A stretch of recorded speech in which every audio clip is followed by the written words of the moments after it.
What's good, everybody? Welcome into the Coach and Company podcast. We are here most weekdays to support the morning show. If you missed any of the show this morning on Stadium, Prime Video, DirecTV, I encourage you to go back and watch it right here on our YouTube channel. If you have not subscribed as of yet, please do it. We're getting ever so much closer to the first number that really matters when you're building a YouTube page.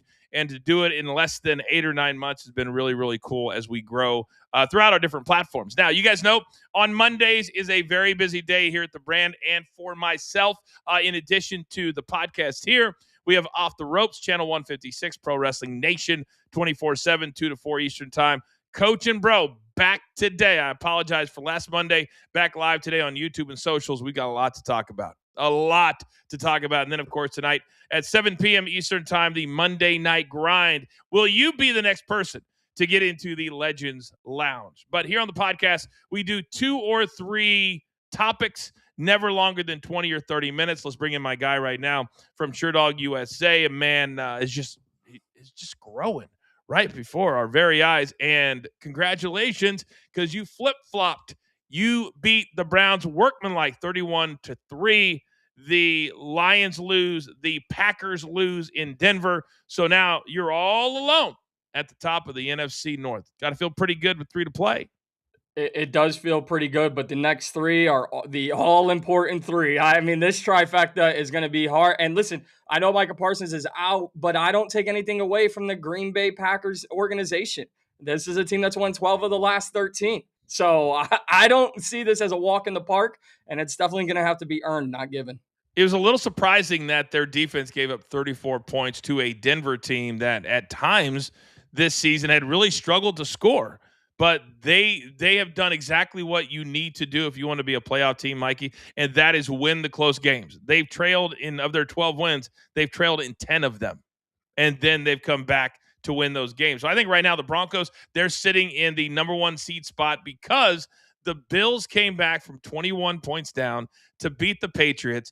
And I always say, Mikey, that there are losing games and then there's the way you lose games that can be even more debilitating. If I'm the Patriots and I wake up this morning, I'm not feeling like I'm an 11-3 ball club. I'm feeling like a team that had a chance to put a stranglehold on the number 1 seed to show the Bills, my biggest rival, that we swept you in the regular season, and then have the Bills really just be about the wild cards and not winning the division, not getting the number 1 seed, which is a stretch. But that's not the case today, Mikey, and I'd be very, very apprehensive if I'm a Pats fan right now.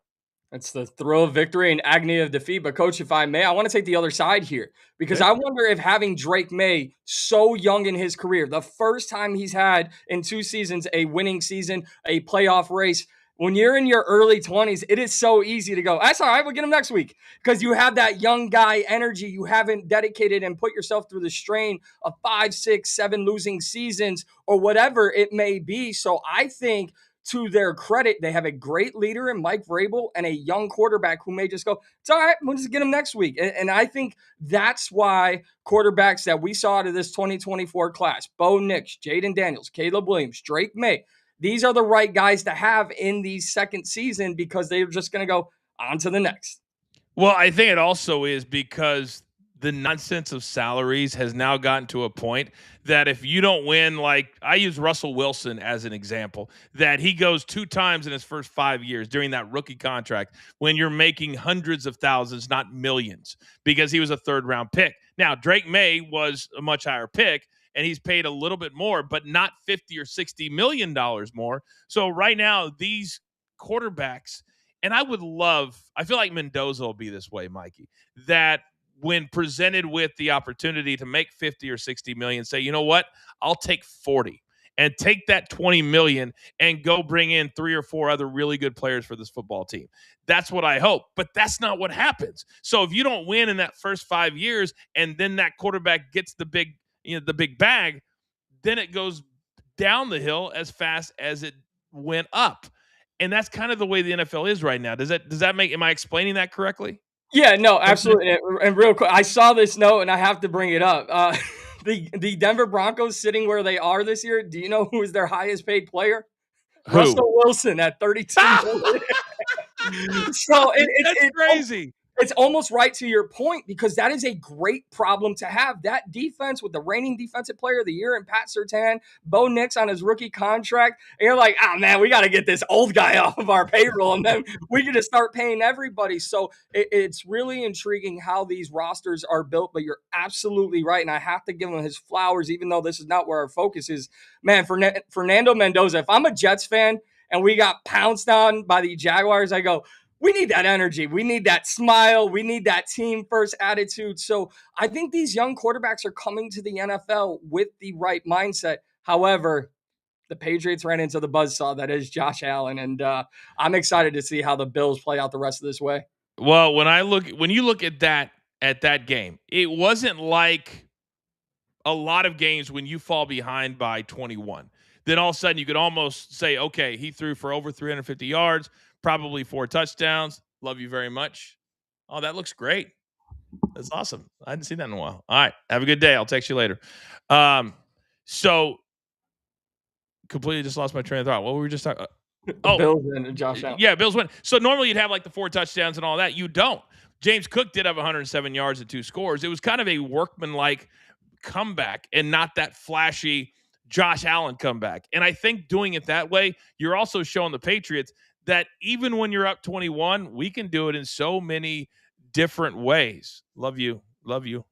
And I think right now the Bills have got to look and say, listen, if we're going to be a wild card team, there's a very, very good chance that we're not even going to have a home team or home game, excuse me. I think that's a big deal because I think they have the best home field advantage, certainly in the AFC.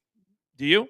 Yeah, absolutely. I mean, who doesn't love a January game in Buffalo? But, Coach, to your point about the way they've won these games, I look at this Buffalo Bills team, and yes, a very workman-like comeback. And it felt so weird. Even at 21-0, I was like, I feel like the Bills are still in this. I didn't want to place a live bet or anything on them, but I was like, it's not over yet for some reason.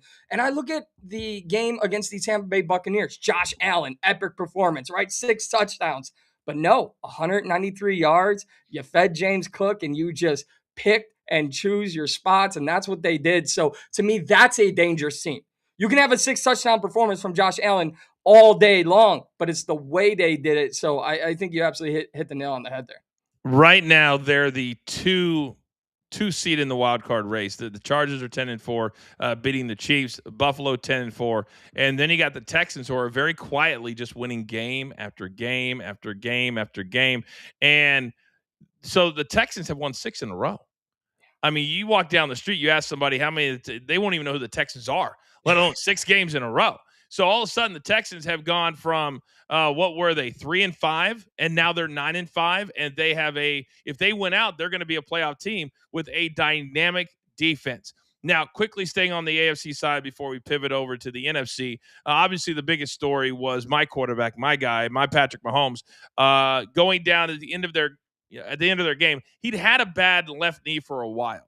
And he had been playing through it, and you give him all the credit in the world. It'd be very, very easy for him to shut it down and say, hey, we're not going to – that's not who he is, and that's not how he plays. But now he's got a torn ACL. We know Micah Parsons also a non-contact injury, and you saw how the Broncos responded to that injury on the field. The ultimate in respect for both of these guys. But, Mikey, these ACLs are year-long injuries. We've seen Tatum, what's his name from Indiana? Halliburton. Yeah, Halliburton. They're out for the entire NBA season because of when they got hurt. My gut tells me that these 2 injuries are the same thing. Certainly for a defensive player, you've got to be fully healthy before you come back. Who do you think for the NFL would be more devastating to not have in 2026? Maybe a dumb question, but I'll ask it anyway. Patrick Mahomes, 100%. And, Coach, I got to get something off my chest if you don't mind. Sure.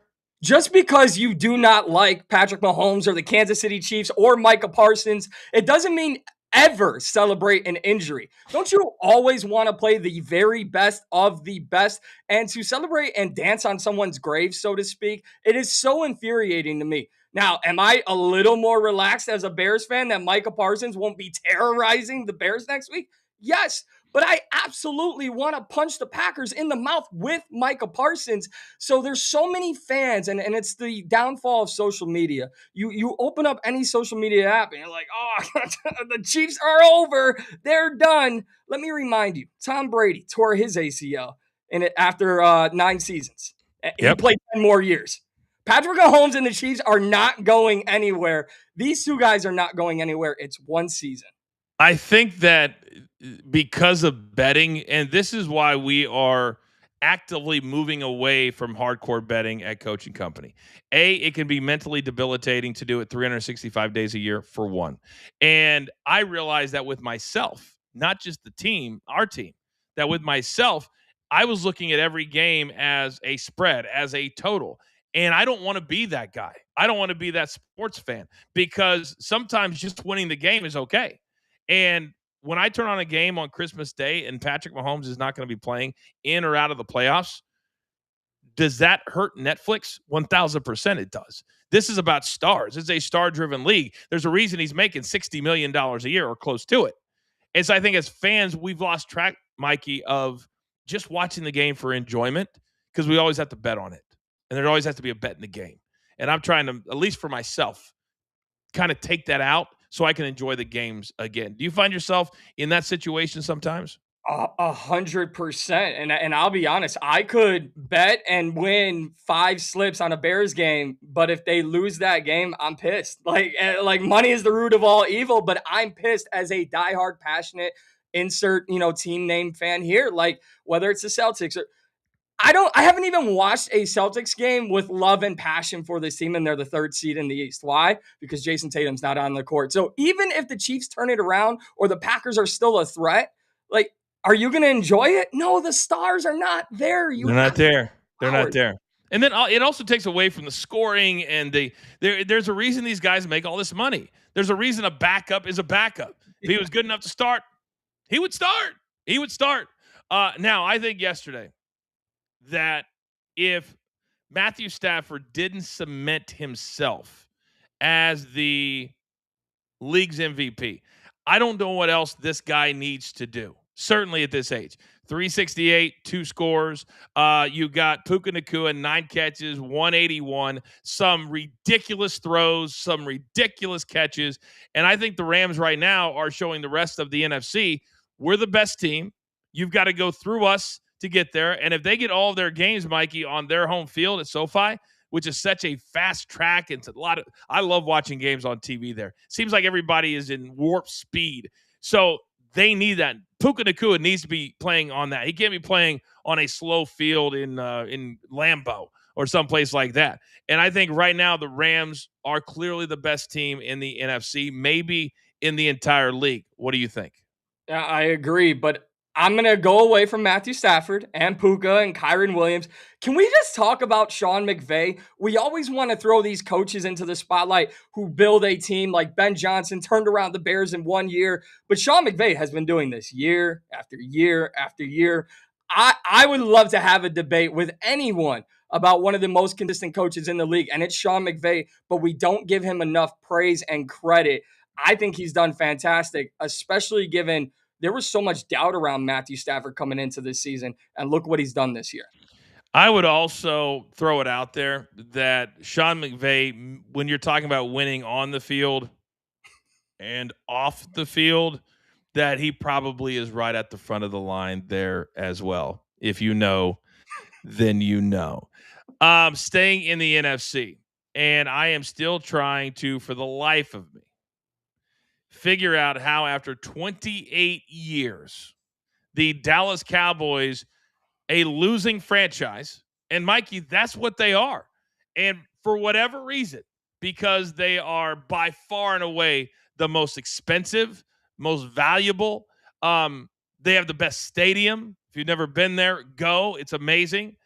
But they continue to just be average enough. Last night, Chris Collinsworth, Dak Prescott, he's got complete control over this offense. He knows exactly where everybody's going to go. Awesome.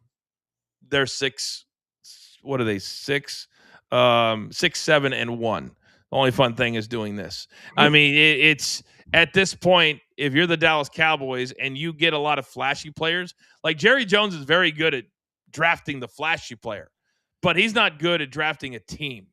And at some point, and I don't know, Mikey, if he'll ever get there in his lifetime, but he's got to look at this and stop with the high five when we score a touchdown in the owner's box and realize you don't have a very good franchise and you need to overhaul in order to have one. What do they need to do in your mind? He's not good at long-term building. The only great relationship Jerry Jones has ever had long-term is with money. And I would even argue that at this point. After the game, I'm going to not even talk about the game. The game was embarrassing. J.J. McCarthy looked like the next coming of Brett Favre. I think Dante Culpepper. Like, the Vikings should be excited after that showing. Trayvon Diggs, a guy who once led the league in interceptions, said, I'm healthy. I'm good to go. Jerry Jones said, no, he's not healthy. We don't know if he's coming back. And then they asked Trayvon Diggs, hey, man, what's your future with the Cowboys? He said, I don't know. Really, Jerry? We're going to do this again? Are we really going to do? Because at what point do you want to become more than just your checkbook and your wallet? When do you want to become an attractive destination because people love that star in their helmet? Right now, you're just a contract. And it's embarrassing if I'm a Cowboys fan. In all of these, I think he's the only owner, if I'm not mistaken, that has his own radio show. He openly will put himself in the line of fire, knowing, and I can't remember if it was on the Stephen A. show. I think it was where he said, I'm just like you. Whenever things are down a little bit, I've got to be entertaining. I've got to be the face out front. That's not what owners do. That's not who owners are. And other owners wouldn't do an 8-part series on Netflix either, where the first thing you say is, I'm really good at borrowing money. We all were good at that. I wish I could get $400 million to go play with like he did back in the day. But why do you think the fan base, which is so gigantic, and wherever they play, you always feel like it's a home game for them, why have they been able to maintain that for 28 years since the last time they did anything? I absolutely love this question. And I'll tell you to look at my hat, Coach. 1985. The city of Chicago is still built on that 85 Bears defense and Walter Payton, the 90s Bulls. That city of Chicago is truly built on just two players, Walter Payton and Michael Jordan. So when you look at the Cowboys, you look at 3 Super Bowls in the 90s with some of the greatest players the NFL has ever seen. And it's like, what? I mean, we were unstoppable 30 years ago. We're always going to have roller coasters. And the best thing for Cowboys fans, they can go, whoa, how good is your team? So they have that history to hang their hat on. And I'm not saying it's a good thing, but I've unfortunately lived through that my entire life as well. I like you thought there was a time in my very young adulthood that I thought the closest thing I would ever get to a Super Bowl would be working with Lenny Dawson, who won the Super Bowl for us in Super Bowl 4. Thank God we got number 15. And if Patrick Mahomes is never anything past today, I'm going to stand up and thank him for the last 10 years, a decade of my fandom. But if I'm a Cowboys fan, and the petty machete part of me, Mikey, I follow, and I don't even know their names, but when they come through my algorithm and it's somebody just ranting or breaking a television or something like that over a bad loss, oh man, you get my follow. You get my follow. And then I think probably 3 yesterday that came through. I'm not renewing my season ticket. Damn it, I'm putting my foot down. And then 90 seconds later, at least until next September, when I'm right back in row L, section 2, seat. Yeah, I'm just like, oh my God, you're not going anywhere. No. You're not going anywhere. But that's the beauty and that's the fandom. All right, real quick, as we get out of here, we have Monday Night Grind tonight. It's the Dolphins and the Steelers. It's a very meaningful game.